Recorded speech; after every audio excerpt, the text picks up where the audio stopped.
Thank you, Sharon. If you have your Bibles, we are going back to James chapter 1 today to finish this up, but not going there first. The first verse we'll come to will be in Galatians. We'll have 2 or 3 before we get back to James like that. But I think we are going to finish this up today. I told you when I started this, it was sort of just what was on my heart. And I wasn't sure where we were going to go with it exactly. But I think I've about said all I guess wanted to say, maybe. But I want to come back and ask one more final sort of question where we'll jump all the way back up today to like verses 2, 3, and 4 eventually when we get there. My wife and I several years ago, in fact, at this point, it was probably 20 plus years ago now, sat, as we have often done, in a home with a young woman who was crying and pouring out her problems to us. She was living unmarried with a man who was a terrible alcoholic. He was violent. He would only work sporadically. They had no money. They were slowly losing everything they had, including their basic necessities like electricity and water, these other sorts of things. And her life was in an absolute complete shambles. She had two young babies, as I recall, maybe just one at that time, who were neglected and scared. And she was living pretty much the same way that she had grown up. I will mention to you before I go any further that never once in her life, and I had happened to know this particular girl literally since birth, had she ever gone to church one time. She didn't even own a Bible. She had never made a profession of faith of any kind, never been baptized, never read, never studied, never prayed, never obeyed God in any way, showed no signs whatsoever, no evidence whatsoever of having a relationship with God at all.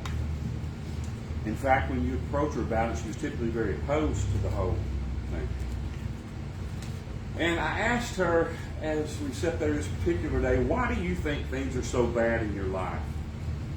And her response was this: I don't know, but God's really testing me right now, and I'm not sure I can handle it. And my thought was, really? That's your estimation of this situation? Your life is a nightmare. Your circumstances are a testimony to the sin you have spent your life involved in and the bad decisions you've made, and you think this is a trial from God? That's what you think is going on. Now, before you think that I'm being hard or uncompassionate on her, I want you to know the end of the story. That we as a church at that time loved and helped and ministered to her everywhere we possibly could, as long as she let. Eventually even baptized her, but that didn't turn out to be anything. She immediately went right back into sin. Still lives there to this day. I'll tell you that story to illustrate the point that I want to make today. Too many people think, and that's Christians included, I'm going to show you how over the next few minutes. Too many of us think that any difficulty that comes along in our life is some kind of a trial sent by God. Some kind of a trial sent by God. Is that true? See, we've learned some invaluable, insightful stuff over the past few weeks. At least I think so, out of James chapter 1. But you must understand that everything we've learned out of James chapter 1 was said in the context of James chapter 1, which has to do with trials that have actually been sent by God. So everything we've learned applies to that, not just to necessarily life in general. And that means it's important for us to understand what James means when he says trials, because I think that many times we may not mean what James meant. And the girl I told you about is a good example of that. And so I think that it is sort of important for us to understand what are trials, as a matter of fact, right? And in the context of our daily lives, we might be more immediately concerned with what trials are not rather than what they are. And so I want to finish up this little study we've done in James this morning by asking one question. When James says trials, because that's what we've talked about for weeks, what in the world does he mean by that? Something very specific and something very important. Let me start off by saying this. Every difficulty that comes along in your life is not a trial sent from God. So stop thinking that way if you've thought that way in the past. Every difficulty that comes along in your life is not a trial in the context that James was used in. There are a lot of reasons difficulties come into our lives, even as Christians. And so I want to look real quick, before I see what a trial is, I want to show you three things that we might commonly attribute to God as being trials that are not trials, in fact, at all, so that you can learn to distinguish. Okay? The first one is this: consequences. Consequences. Real quick, I told you we were going to start in Galatians chapter 6. And we're not going to do a bunch of study here, but I just want to point something out. Galatians chapter 6 and verse 7, the Bible says this: "Be not deceived, God is not mocked. Whatsoever a man sows, that he will also reap." Consequences. Natural consequences. Negative consequences. I don't know whether any of you ever in here are a fan of or ever even watched an old TV show called The Office. Some of you probably at least have heard of it. Dylan's apparently a fan. There was an episode of The Office that I particularly liked where one of the workers in the office pretended to set fire to the office in order to conduct a fire drill. And it scared everyone in the office so badly that one guy had a heart attack. And when they tried to blame the man who set the fire for the man's heart attack, he said this: "Yeah, right. I filled him with butter and sugar for 50 years and forced him never to exercise." He makes a good point. The natural negative consequences of our actions are not trials sent by God. Consequences happen when we, whether we are lost or saved, fail to observe the Word of God. When we fail to heed the warnings of other people. When we fail to take the advice of other people. Consequences happen when we fail to make wise decisions, when we fail to follow the rules of the land. There are consequences. When we put our desires ahead of anything else and choose a path based on that, there are consequences. Consequences of all of our actions, both good and bad, are unavoidable and irrevocable. When you make bad decisions, bad things happen. And those bad things that happen as a result are not a trial sent into your life by God to test you. They're just the consequences of your actions. As a child, I've often told you, I had great parents. I still do. Loving, caring, smart parents. But I was raised in the 70s when parenting was a little different. Okay? I would add that it was much better. Probably. Okay, back then your parents didn't feel the need to be liked by you or respected by you or to be your best friend. They understood they had authority and they exercised it for your good most of the time. And one of the ways that my dad always tried to teach me lessons was with consequences. I often heard him say, "Yeah, go ahead, see what happens. Go ahead, see what happens. Go ahead and stick that knife in that light socket. I told you not to. Stick it in there. Let's see what happens." I did, by the way. I stuck it in there. Go ahead and, in the 70s, all the TVs were as big as this thing here. And most of them were precariously sort of balanced on top of an aluminum TV tray or something over in the corner. And I would get over there and he'd say, "Go ahead, pull that down on top of you, see what happens." Consequences. Consequences. I had a loving father who genuinely was loving. Good father who understood consequences ought to exist. And that the best thing in the world I could do sometimes was suffer the consequences of my actions because they were designed to teach me not to make the same mistake twice. Amen. If you suffer consequences, it's not God testing you. You did that to yourself. When you text and drive and you plow into a bridge, that's what should have happened. When you take your light bill money and go to JCPenney's because you need a day out and they cut your lights off, they ought to. Consequences. They are not tests from God. The old saying is, you play with fire, you get burned. That's absolutely true. Don't blame God for things you do to yourself. If a difficulty comes along in your life as a direct result of your bad decisions, God isn't testing you. You're facing the consequences. So consequences are not a trial from God. Here's the second thing that's not a trial from God. Chastisement. Chastisement. Let's go to Hebrews chapter 12. Now, as I said, we're not going to dig into these verses. I just want you to read them. Hebrews chapter 12. If you're a child of God, one of the blessed things you will face occasionally is the chastisement of God. But the chastisement of God is also not a trial in the context of James chapter 1, as we will see when we get there in just a moment.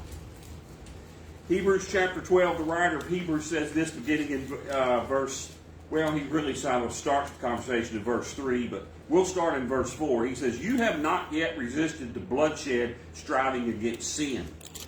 And you've forgotten the exhortation which speaks to you as sons. My son, do not despise the chastening of the Lord, nor be discouraged when you're rebuked by him. Those the Lord loves, he chastens and scourges every son he receives." In verse 7, "If you endure chastening, God is dealing with you as a son. For what son is there whom a father does not chasten? But if you are without chastening, of which you have all become partakers, then you are illegitimate and not sons. Furthermore, we've had human fathers who corrected us, and we paid them respect. Shall we not much more readily be subjected to the Father of spirits and live?" He's talking about chastening. You can read this all the way down through verse 12. I'm not going to do so just simply for the sake of time.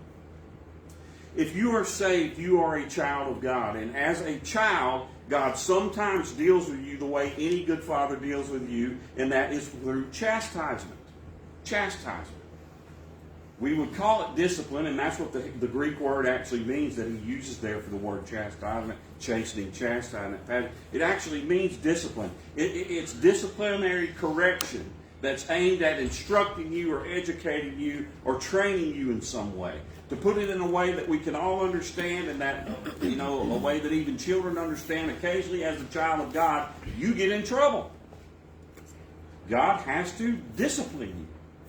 He has to take an action to sort of put you back on the right track. And he does so because he loves you. But these aren't trials sent by God. They're chastisement. They're different.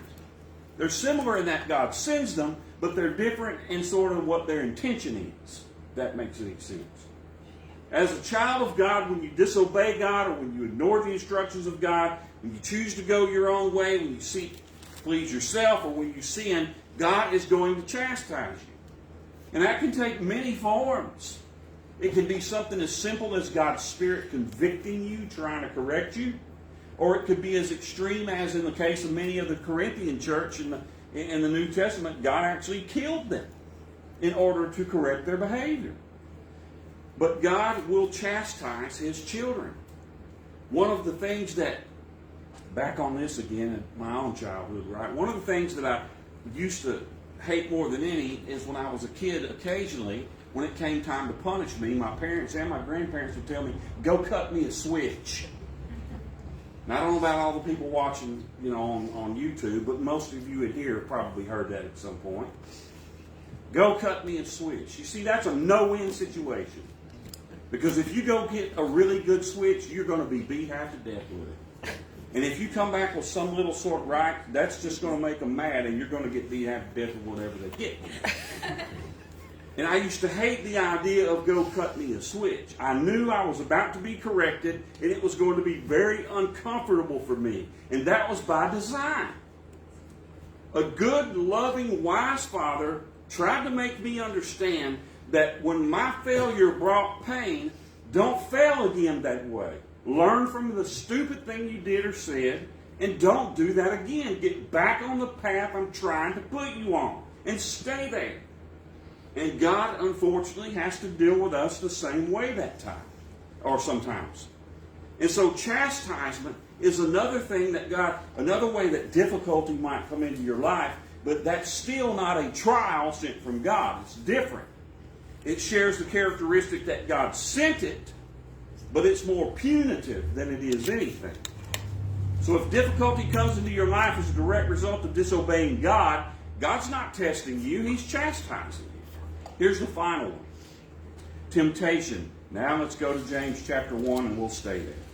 James chapter 1. We sort of saw this a week or two ago, so I'm not going to dig into it a bunch. But I just want to mention it. Because this is one of the ways difficulty comes into our lives, is through temptation. James chapter 1 and verse 13 says, "Do not let anyone say when he is tempted, I am being tempted by God, for God cannot be tempted by evil, nor does he himself tempt anyone." First of all, Let me make you try and make you understand this. Temptation, being tempted in and of itself, is not necessarily a bad thing. It's an inevitable part of the Christian life. Even Jesus was tempted. And you may face temptations that are very difficult and some very intense.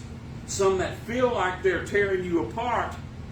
And these still aren't the trials that James is talking about. One of the reasons is, as he said there in verse 13, God will never tempt you. He's not in that business. He's not trying to get you to sin. And so if difficulty has come into your life as a result of temptation, well, that's certainly not a trial by God, because He didn't send it at all. And James tells us in verse 14, the source of all our temptation, as we might have suspected, is us. It is us. And so my point in revisiting this is to say this. If you are being tempted in any way to sin, to any degree of intensity, that is absolutely not a trial being sent by God. That's a temptation that has come upon us because of the condition in which we exist. Sometimes temptations can feel like trials. They can make your life very difficult, especially if they're intense, or especially if they're prolonged. But in any case, the problem is entirely us. God does not, and I will say this twice, ever test the validity of your faith or the quality of your faith by tempting you to abandon it. Not even for a moment, ever. God doesn't tempt us. And so again, my point is, every difficulty that comes into your life is not a trial in the context that we have seen there in James. Now let me say this before we move on. We're real quick going to get, well, I've told you what a bunch of trials, what trials aren't, but we're going to get to what they are yet right now. Let me say this as a way of transition. That properly handled, all of the stuff I've talked about, while they aren't trials sent from God, right, all those other kinds of difficulties, they can also result in spiritual growth. If you face the consequences of your actions and you handle the consequences well, you will grow spiritually. It'll help. If you're chastised by God and you take it right and you hold up under it and you say, you know what, got me, let's change course here, you'll grow spiritually. So I want to say that all difficulty, no matter the source, if you handle it well, will help in your spiritual growth. It will all help. But it's still not all trials. There's a difference. Okay? So what distinguishes trials specifically from every other kind of difficulty you face? Well, I would say just in general a couple things. The source and their primary purpose, as we're going to see right now. So my warning to you is this. Be careful not to attribute everything bad that happens to you as God trying you or God testing you, because the majority of the time it absolutely is not. And just because some hard thing, some uncomfortable thing, some prolonged thing, even some tragic thing has happened to you, it doesn't mean it's a trial sent from God. So what is a trial? Well, let's see what James has to say. Let's go to James chapter 1 and verse 2. My brethren, count it all joy when you fall into various trials, knowing that the testing of your faith produces endurance. Take those two verses apart and you'll have the definition of a trial. James is telling you specifically what a trial is there. Here's how he's doing that. That word trial, verse 2, count it all joy when you fall into various trials. I think we've already covered this verse before. Periasmos means to prove something by testing it. That is, to discover the true nature of something by running a test on it. We ought to be familiar with that in modern culture, right? We run tests on everything, from metal to diseases to whatever, trying to figure out exactly what they are and what they're capable of. And that's exactly sort of a characteristic of a trial. We see that the design of a true trial, when it's a true trial sent from God, and not just some difficulty you're facing, that the design of that is one of the things that distinguishes it from all of the other troubles in our life. True trials, according to James, are sent by God on purpose in order to reveal our faith to grow our faith and perfect our faith. And so if a difficulty comes in your life that does something other than that, you can automatically rule out that was a trial from God. But there's one more sort of telling characteristic. True trials, when God sends them into your life, aren't a response to something. And here's what I mean. If you go back to what I've been saying for the past few minutes, consequences are a response to something. You messed up, consequences come. Chastisement is a response to something. You've gone off into sin, you've gone off, right? And God responds by chastising. Temptation is a response. When Satan tempts us, it's a response to sort of what we are. A trial is never a response. It's not God reacting to something. It's not God. It's not God responding to something you've done. It's something that sort of comes, and I'm going to show you how we know that. James says it there in verse 2. My brethren, count it all joy. Look at this word. Circle it, highlight, whatever you like to do in your notes. Fall into. That's the key. Fall into. Trials are something you fall into, not something you bring on yourself. That's how you know it's not a trial. If you brought it on yourself in any way, that's not a trial sent from God. That's just life. Trials are something, James says, we fall into. Trials aren't a response to something. That Greek word he has fall into there, that's two words in English. It's one word in Greek, parapipto. It means to fall into something that's all around, or to be surrounded by something suddenly. You all remember the story of the Good Samaritan, probably, in Jesus' teaching. What is it, Luke chapter 10 and Matthew chapter, I forget, right? There's an interesting sort of use of words in that story. When this Samaritan is going up the road, and it says that he was fallen upon by robbers.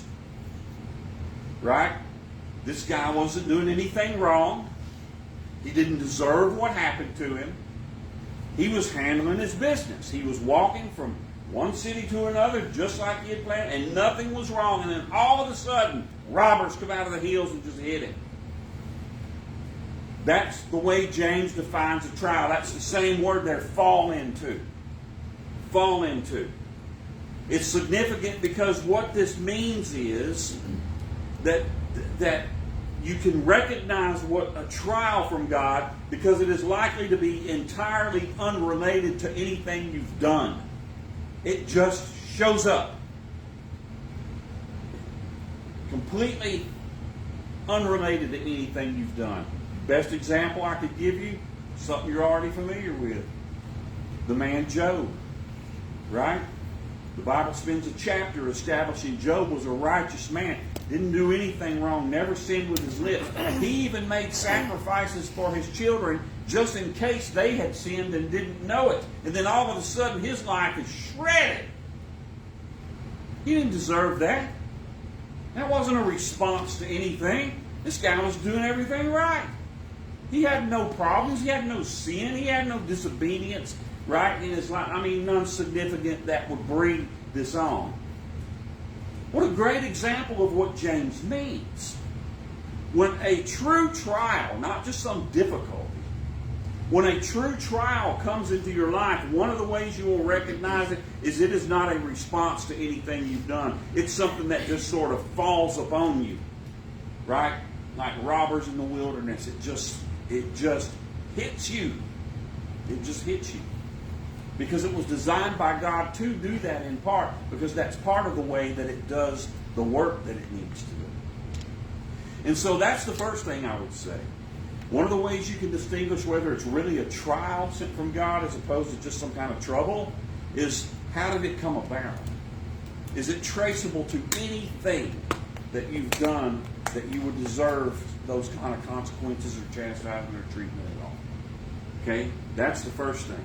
Trials just sort of fall upon you. The second thing he says is that they come with a divine purpose. Now, so do the other things, right? Chastisement has a purpose. The purpose is to correct you, kind of get you back on track. Trials have a wider scope than that. Chastisement, when God chastises you, it's true, He's doing that, He's sending it. But it is, first of all, a response to sin. It's not just out of the blue. And second of all, it doesn't have as wide a goal as a trial does. The goal of God's chastisement is to put you back on the right path. The goal of a trial is to grow you up spiritually. That's a much sort of wider goal, isn't it? That's a bigger divine purpose. Random hardships, when they come along in your life, they can help that along. Like I said, if you handle consequences well, you'll grow spiritually a little, but that's not why the consequences were sent. A trial is sent for that express purpose. Its design is to make sure you grow up spiritually. And so its source is God alone. Its reason is to grow you spiritually, and it's never in response to what you have done. Unlike all of the other difficulties of life typically are. Trials are sent for a divine purpose. Unlike random hardships, trials are appointed by God to mature your character, to to refine your character as a believer. That's why they come. Chastisement isn't designed to do that. Consequences aren't designed to do that. They correct an immediate problem, an immediate situation with an immediate response, and they move on. Trials are not that way. Trials, I would also say this, just as a bonus. I want you to understand, if you're undergoing a trial, it's not a sign of God's anger. It's not a sign of God's displeasure with you at all. What did I say just a minute ago? Trials aren't sent as a response to something you did. It's one of the ways you know it's a trial and not something else. They're not a sign of God being angry with you. They're not punishment. Far from being punishment for something you've done wrong, God's trials are proof of His love. You remember last week, verse 17 of James chapter 1, how I made such a big deal out of James calling trials good and perfect gifts? Gifts from God? Consequences aren't necessarily a gift. I mean, you could probably look at them that way if you're a wise person, because they'll correct you. But trials are a gift from God. And James says they're good and they're perfect. Trials aren't a sign of God's displeasure. Chastisement? Yep, absolutely. Right? Consequences? Sure.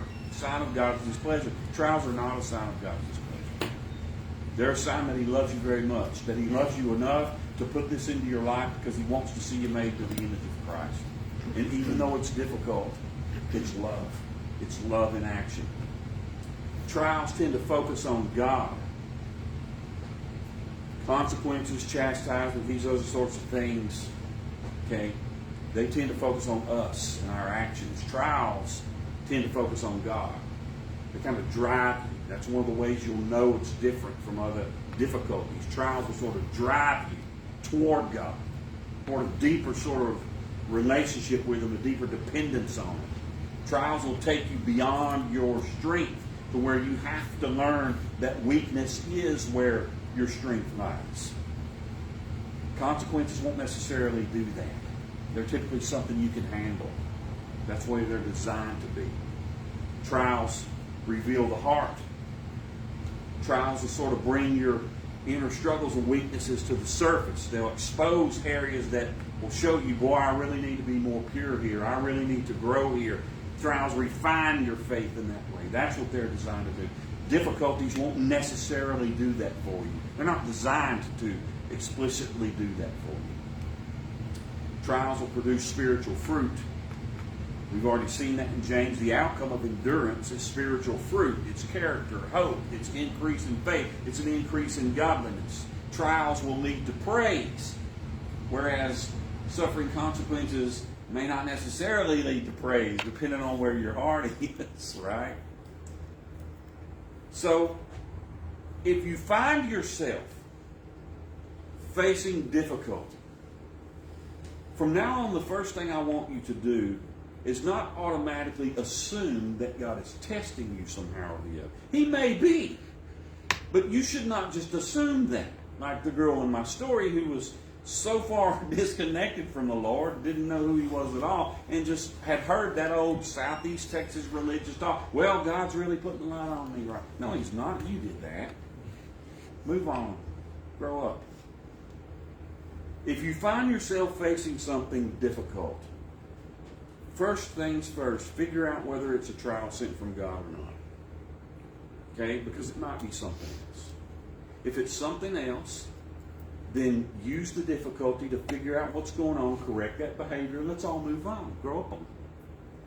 But if you find yourself facing something that literally just sort of fell out of heaven on you, right out of the blue, entirely disconnected from anything you could have done to bring it on yourself, and the thing that has fallen on you is serving the purpose of testing your faith and proving your faith, if you find it's drawing you closer to God and making you more like Christ, then you very well may indeed be experiencing a true trial from God in the context of James. But that is important to distinguish. All of this fantastic stuff we've learned about how to handle trials, it's how to handle trials. Trials. Right? As James defines them. Very, very important to distinguish. All right. Well, that's probably going to do it for our little sort of detour right through the first chapter of James. Where we'll go next, I don't know. I'm off next week, so we've got some time to think and pray on it. But I do pray that this has all been beneficial from you, that you'll begin to recognize when God sends trials into your life, that you will remember how to handle those things, and then I also want you to go away being able to recognize what isn't a trial. To take your lumps when you deserve them, right? Own what you've done, and move on in those ways. Two, that every difficulty that comes along is not a trial sent from God. Let's have a word of prayer, and then we'll be dismissed. Father, we thank you so very much.